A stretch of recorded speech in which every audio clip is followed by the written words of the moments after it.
Good afternoon, everyone. Me and my group mates are going to discuss the biodiversity and healthy society. So, these are the outline of our discussion.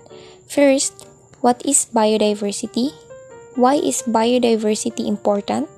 Biodiversity-derived services. Mining, its impact on biodiversity, environment, and society. What threatens biodiversity? The keystone species. The world's biodiversity hotspot. The Philippines as a mega-diverse country and a biodiversity hotspot. Philippine policies for biodiversity conservation. And the last is genetic modified organism. So, the learning objectives of this discussion is these explore the mining issue concerning habitat destruction and its impact on biodiversity, environment, and society. The second is this identify the human-caused species loss as one of the major current threats to biodiversity. The third is this define biodiversity hotspot and explain where most of the world's biodiversity hotspots are located.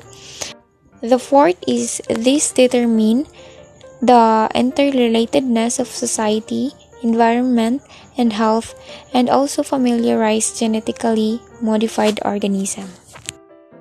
So, what is biodiversity?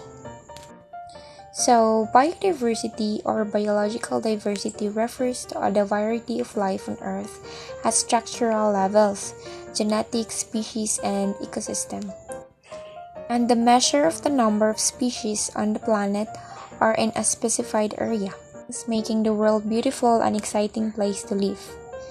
It is a variety of life on Earth at all levels, from the genes of the ecosystem and the ecological and evolutionary processes that sustain it. So, as you can see, biodiversity is all the different kinds of life you'll find in one area. The variety of animals, plants, fungi, and even microorganisms like bacteria that make up our natural world. Biodiversity can be measured by determining the biodiversity index. Species richness. It indicates the total number of species in an area. Example for this is in a particular area, there may have a large number of different species. It is called high species richness, but only have a few members of each species, and it is called low species evenness. Next is the species evenness. Shows how evenly the species are represented in the area. Example for this is in a particular area, there may have a few plant species. It is called low species richness, but have a large number of each species. It is called high species evenness. Biodiversity is more than just species. There are three kinds of biodiversity. First is the genetic biodiversity, species biodiversity, and ecological biodiversity. Example for genetic biodiversity is like lots of variety in mangoes like cardamom mango, Indian mango, and many more. Species biodiversity. This describes the number of the different kinds of organisms within the communities or ecosystems. And lastly, the ecological biodiversity. This specifies the number of niche, tropical levels, and ecological processes that capture, sustain food webs, and recycle materials within this system. So, why is biodiversity important? Biodiversity provides food and medicines. Plant and animal species make important contribution to human food supply. Some pharmaceutical products are derived from plants, animals, and microbes. So, as you can see, biodiversity really supports human and societal needs like food, medicines, and energy. Biodiversity can aid ecosystem stability. Maintaining biodiversity can be essential of other species and other ecological functions. Yes, because healthy ecosystem can better withstand and recover from a variety of disasters. Aesthetic and existence values are important. it provides job opportunities to local communities, like jobs that involve in the conservation of biodiversity, jobs that aim at restoring functioning of ecosystem to improve the provision of benefits of people, jobs that contribute to knowledge of biodiversity, jobs that depend on the enjoyment of biodiversity, and jobs that depend on direct extraction of biodiversity. Biodiversity derived species. The Department of Environment and Natural Resources, or DENR, enumerated the following biodiversity-derived services to the Filipino. First, water. Water resources provide water supply. Food like cassava, kamote, taro, yam bean, and arrowroot are root crops promoted by the Philippine Root Crop Research to support the root crop industry. Pharmaceuticals, medicinal plants to treat the most common illness, and biomass fuels. The resources in the biomass projects have the potential capacity to generate around 200 megawatts. Carbon sequestration and climate regulation. Trees and other plant resources are significant carbon sink. The crop pollination and insect pollination economic value in the Philippines as assessed by Food and Agriculture Organization, or FAO. The cultural, intellectual, and spiritual inspiration, the use of natural sites for scientific research and for peace and spiritual enhancement. There are contributing factors affecting our biodiversity. One of these are our activities as human. Mining, for example, its impact to biodiversity is serious and poses highly threats to biodiversity. It affects multiple spatial scales such as site, landscape, regional, and global, because of mineral extraction, which results to habitat loss and degradation of site level. It also threatens species and the ecosystem, and also occurs across landscapes and regions because chemical used in mining has direct impact on physical, such as dust and aerosols. Chemical emissions include mercury or cyanide used in extracting gold, and acids released from oxidized materials when some ores exposed to the air, affecting the health of the society. It also creates great disturbances in ecosystem and additional biodiversity loss because mining mostly associated infrastructure development, causing new threats or exacerbating pre-existing threats. However, these human activities also has its advantages and disadvantages. As for its advantages, first is that it is considered as an impact for Philippine economy. It also produces some oil and gas useful for our consumption. It also allows us to export some iron, ore, chromium, zinc, and silver. As for its disadvantages, it pollutes the environment because of the chemicals used.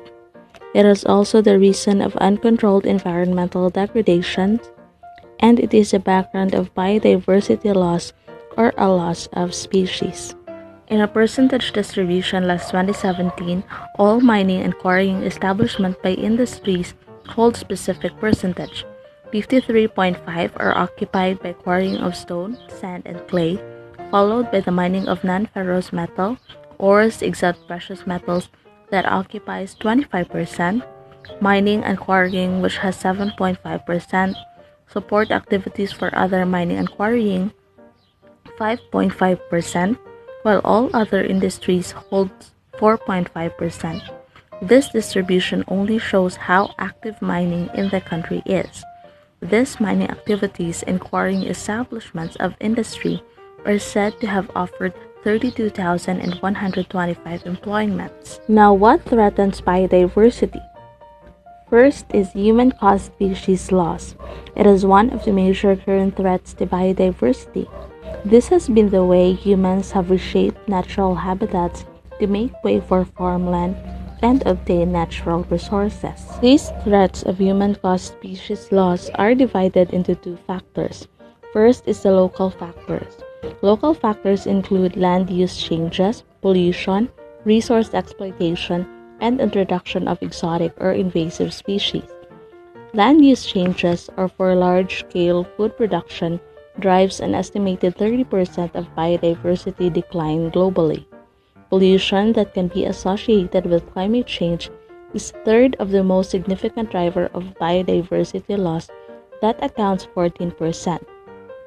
The resource exploitation or overfishing, overhunting, and overharvesting for food, medicines, and timber accounts 20%, while the invasive alien species account for 11%.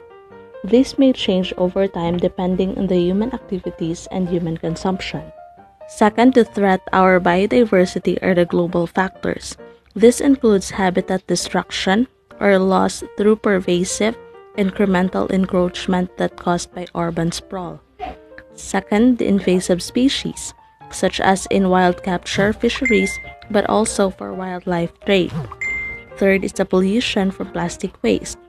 And then population growth, or the increase of human population, more rapidly increasing per capita consumption and changing consumption patterns. And lastly, the overharvesting or hunting for food consumption needs and for trade. The keystone species. In the natural habitat, there are organisms organized as keystone species. So first, what is keystone species? It refers to organisms or species on which other organism or species largely depend. So, for example, the Philippine monkey-eating eagle in the large Philippine island of Luzon and Mindanao. This species is at the top of the food chain and acts as a predator of several other species known as prey, such as rats, snakes, and etc. As a result, it controls the population of the prey. So the removal of these species will drastically affect the ecosystem hence destroying the natural habitat of the species will highly affect the keystone species found in that area. So once keystone species are affected, it will then affect all other species that largely depend on them. Habitat destruction was reported as the major cause of the Philippine eagle's waning population. So now let's move on to the world's biodiversity hotspot. So the human-influenced destruction of the natural habitat makes some of the world's biodiversity rich geographic regions as biodiversity hotspot. So what is biodiversity hotspot? It is the areas that support natural ecosystem that are largely intact and where native species and communities associated with this ecosystem as well represented as are called biodiversity hotspot. So in addition, according to the University of Tennessee of Knoxville 2020, biodiversity hotspot are biologically rich areas but with species threatened by extinction. So the concept was given in 1988 by Norman Myers of Oxford University. To qualify as the biodiversity hotspot, according to Myers, 2000 editions of hotspot, a region must meet two strict criteria. So there are two criteria used as basis in identifying the biodiversity hotspot. So first, an area must contain at least 1,500 endemic vascular plant species. Endemic species are species that can be found only in a particular place, not anywhere else. And the second is at least 70% of its original area has been lost by destruction. According to the source Conservation International 2021, currently there are 36 biodiversity hotspots around the world. You had an idea on this when you did the enrichment activity using the interactive map. So many of these identified hotspots exceed the previously mentioned criteria. The world's biodiversity hotspots include California Floristic Province, Madrean Pine Oak Woodlands, Mesoamerica, Caribbean Islands, Atlantic Forest, Cerrado, Chilean Winter Rainfall, Valdivian Forest, Tumbes Choco Magdalena, Tropical Andes, Mediterranean Basin, Cape Forestic Region, Coastal Forests of Eastern Africa, Horn of Africa, Madagascar, Indian Ocean Islands, Maputlan, Pondoland Albany, Succulent Karung Mountains of Central Asia, Eastern Himalaya, Indo-Burma, Western Ghats, Sri Lanka, East Melanesian Islands, New Caledonia, New Zealand, Philippines, Polynesia, Micronesia, Southwest Australia, Sondaland, Wallasey, Japan, mountains of Southwest China, Caucasus, Irano-Anatolian, forests of East Australia, and the last is the Guinean forest of West Africa. So I will be the one to discuss about the Philippines as a diverse country and a biodiversity hotspot. So our country, or also known as the Philippines, is ranked in the top 10 countries around the world with the largest number of endangered species according to the Department of Environment and Natural Resources Biodiversity Management Bureau of 2016. As a mega diverse and hotspot country, the Philippines is one of the top priority hotspots for global conservation. This is because the Philippines are biologically rich in terms of species with high endemism. So endemism meaning it's endemic and it is only it can only be found a species can only be found particularly in a certain area. So meaning the species that can only be found or can be seen here only in the Philippines. Species which are global importance but it is threatened by natural habitat destruction. So one of the 17 mega diverse nation is the Philippines. It has 70 to 80% of the biodiversity. More than 52,777 species were described, with endemic species accounting for half of the total.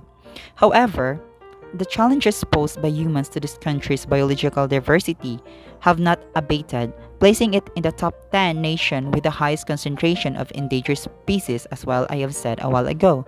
If prompt action was not taken, conservationists believe that the Philippine hotspot would be facing an extinction crisis. So this calls for a concreted effort of the people, individuals, groups, agencies, or like both government and non-government, and everyone in the community to partake in the responsibility of protecting and conserving our biodiversity. You might be asking how the Philippine biodiversity can be protected and conserved. Well, in protecting and conserving our biodiversity, here are the implementation and policies that will preserve our country's biodiversity and thus maintains a healthy environment and society. First, Philippine Constitution, or the Article 2, Section 16, states that it shall protect and advance the right of the people to a balanced and healthful ecology in accord with the rhythm and harmony of nature. Second, Philippine Constitution, or the Article 12, Section 5, states that the subject to the provisions of this Constitution and national development policies and programs shall protect the rights of indigenous cultural communities to their ancestral lands to ensure their economic, social, and cultural well-being. Third, the National Integrated Protected Area System, or the NIPAS, NIPAS, or the Act of 1992, RA 7586. It provides the legal framework for the establishment and management of protected areas in the Philippines, with the Department of Environmental Natural Resources, or the DNR, as the responsible agency. It identified 202 initial components comprising of proclaimed national parks, game refuge and wildlife sanctuaries, nature reserves, wilderness areas, mangroves reserves, watershed reservations, fish sanctuaries, protected landscapes, and seascapes. Fourth, Wildlife Resources Conservation and Protection Act of 2001, or the RA 9147. It aims to conserve and protect wildlife species and their habitats for sustainability. Fifth, an act to prevent, deter, and eliminate illegal, unreported, and unregulated fishing, amending RA 8550, or the Philippine Fisheries Code of 1998, or the RA 10654 of 2015. Sixth, the Philippine Mining Act of 1995, or the RA 7942, states that all mineral resources in public and private land within the territory and the exclusive economic zone or the EEZ of the Republic of the Philippines are owned by the states. It shall be the responsibility of the state to promote their national exploration, development, utilization, and conservation through the combined efforts of government and the private sector to enhance national growth in a way that effectively safeguards the environment and protect the rights of affected communities. 7. Institutionalizing and implementing reforms in the Philippine mining sector or the EO79 of 2012. This produced the No-Go Zone Map, which states that application for mineral contract concessions and agreements shall not be allowed in the following areas. Number 1 or letter A. Areas expressly enumerated under Section 19 of RA 7942. Second, letter B. Protected areas categorized and established under the National Integrated Protected Areas System or the NIPAS under RA 7586. Third, or letter C. Prime agricultural lands in addition to lands covered by RA 6657 or the Comprehensive Agrarian Reform Law of 1988 as amended, including plantations and areas devoted to valuable crops and strategic agriculture and fisheries development zone and fish refugee and sanctuaries declared as such by the Secretary of the DA. Fourth is or the letter D, tourism development areas as identified in the National Tourism Development Plan. And lastly, the letter E, other critical areas, island ecosystems, and impact area of mining as determined by the current and existing mapping technologies that the ENR or the Department of Environmental Natural Resources may hereafter identify under existing laws, rules, and regulation such as but not limited to the NIPAS Act. And lastly, the National Policy Agenda on Revitalizing Mining in the Philippines of 2004 EO of 2070-270 in 2004. It recognizes that remediation and rehabilitation of abandoned mines shall be accorded as a top priority to address the negative impacts of past mining in the country. So the next topic is the genetic modified organism. So the genetic modified organism is an animal, plant, or microbe whose DNA has been altered using genetic engineering techniques. So for thousands of years, humans have used breeding methods to modify organisms. Corn, cattle, and even dogs have been selectively bred over generation to have certain desired traits. So meaning, genetic modified organism can be related to biodiversity. Is it because it can produce a new species to enhance our biodiversity? Biodiversity is the greatest treasure we have. Its diminishment is to be prevented at all costs, according to Thomas Ainsworth. So meaning we need to conserve our biodiversity and make balance out of it. Because at the end of the day, we are the one who cultivates, or we are the one who lives on this earth, and we must prevent and protect rather than repent and repair our planet Earth. It has been pointed out in our discussion that biodiversity is significant to society, specifically the services it provides to the people and the environment. At this point, I hope you were able to reflect on how important is biodiversity to us and how society, environment, and health are interconnected. It should be everyone's perspective to feel the urgency for biodiversity, protection, and conservation. Think about how you can be a conservationist in your unique ways. Let's be proactive. Help protect and conserve our Philippine biodiversity. It is everyone's responsibility. Take the challenge and do what you can. Together, we can rebuild the destroying Philippine biodiversity. I hope you understand our topic or our lesson for this afternoon about the biodiversity and health society. Thank you so much and have a good day.